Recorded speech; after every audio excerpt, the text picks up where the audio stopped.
Okay, welcome to the next Blender tutorial. So today I'm going to be showing you how to get a brick texture onto a shape. So if we go to the shading tab right here and we just mess around with this default cube, we can go add, and then you've got brick texture right here, and you can go color to base color.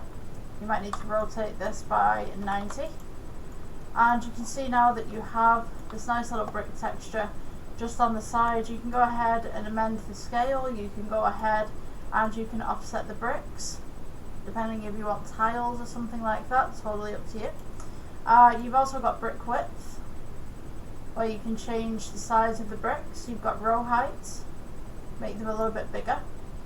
I'm just trying to think. And then here you can change the colours of different ones depending on your preference.